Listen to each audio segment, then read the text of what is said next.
2 is happening. He's giving me almost an entire hickory tree worth of lumber. So I've got a friend that's coming to help me. I'm gonna go pick that stuff up.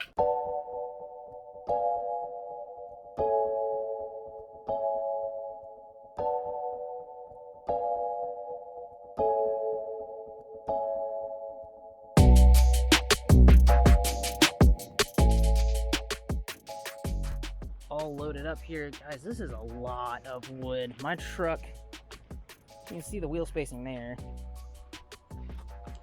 It's sitting a little low back here.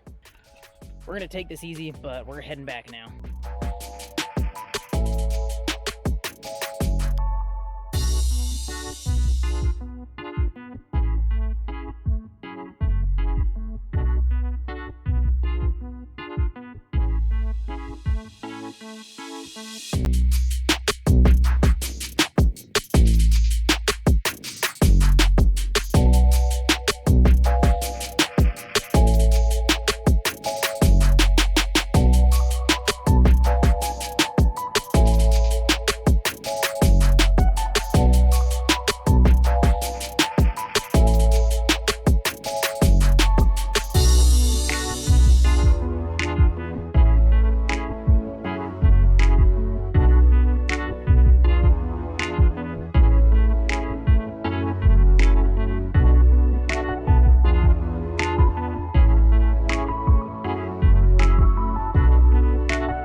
domino joint here, and you saw me cutting, but essentially what it does is it has a router bit that comes and waggles back and forth and just cuts this size hole, and it basically makes what's called a floating tenon. So mortise and tenon joints are something that are used commonly in woodworking, but they take a while to cut.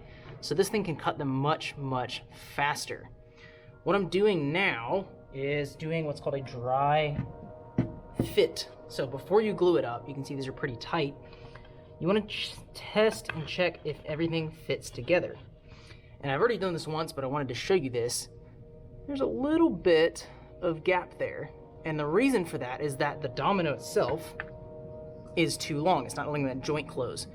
Now, I knew that it would be a little bit off because you're supposed to be able to set for the exact depth, but because I've got these angles here, I wasn't able to cut from a square face. I'm cutting on an angled face, so that changes the distance that it's cutting a little bit. So I'm gonna shorten these dominoes just a little bit before I go ahead and glue this up.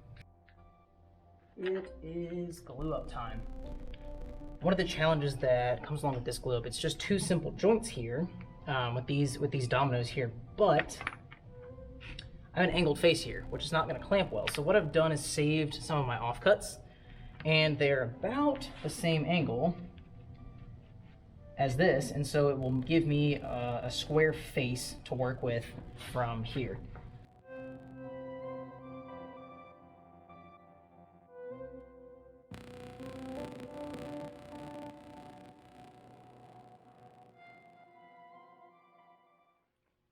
This right here is my brainstorming sheet. You can see a couple different ideas. I saw a really cool idea here where it curved down, but just the operation of making a piece of wood bent like that as wide as I want it to be would have taken a really long time, and this is just a shoe rack for my house, so I wasn't going to spend a couple hundred hours on that. Another idea here is just kind of like some offset shelving, but I just didn't like the way that it turned out. So I kind of settled on something that's similar to what I'm going to be building as my side tables in my living room, where it's got this little base here, and then it'll have a waterfall style box that'll just be open in the front, and then on one side, I'm going to make it asymmetrical.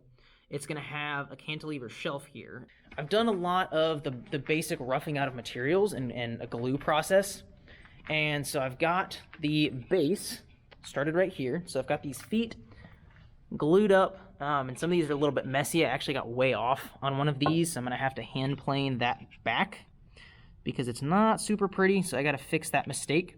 And then also I need to replane this because this glue seam isn't quite perfect. It's close because I used the biscuit joiner to put this together, but it's a little bit off. Just need to get this glue off.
thing is coming along nicely, waiting for the glue to dry on these joints here and on the other end. But once this is dried up, we'll start sanding this down, getting this ready for attaching to the top part of our shoe rack. And I'm stopping for right here for the day. So I've got all the 45s cut, and you'll see right here how this grain matches up. So this piece will fold down a 90-degree angle, and so the grain will waterfall down the side of the piece. But while I'm here, I'm going to go ahead and store this wood properly. So wood can move a lot of times if there's some ambient moisture in the air. So the relative humidity can change the wood, it can shrink and swell a little bit, and oftentimes that can cause cupping, which is a defect where the wood starts to do this, look like a Pringle, or twisting or something like that. So in order to combat that, you want to make sure that each side or each face of your piece of work has adequate airflow. Just got the base out of clamps here, so I've got everything stacked up. I probably won't work on this for another day or two. So again, just had these stickers in here to allow adequate airflow between our pieces so that they won't move too much while I'm out of the shop not working on this.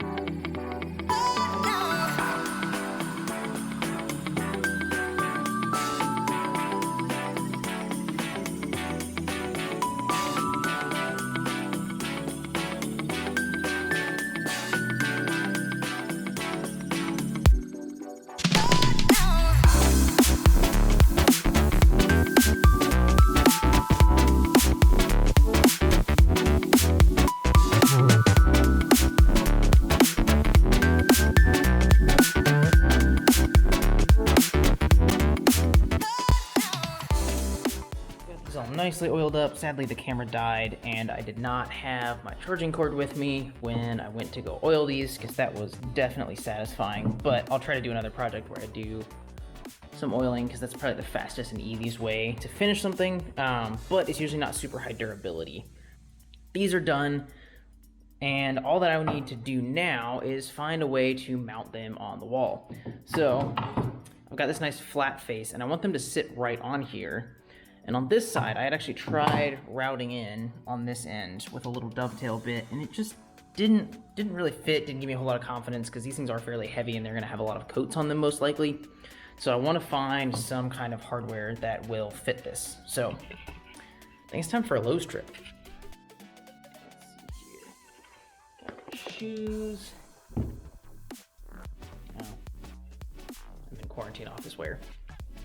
That's better.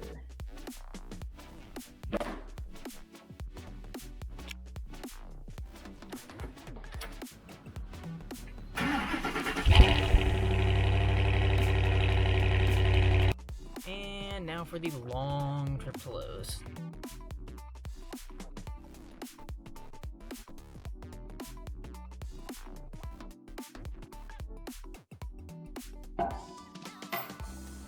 Alright, so I'm just gonna put these in here about 4 inches, I think, from each end. And then because I want these to sit nice and flush, I'm gonna outline this right here and then use a router bit to recess this into the back of this piece so it'll sit really nice and flush on the wall.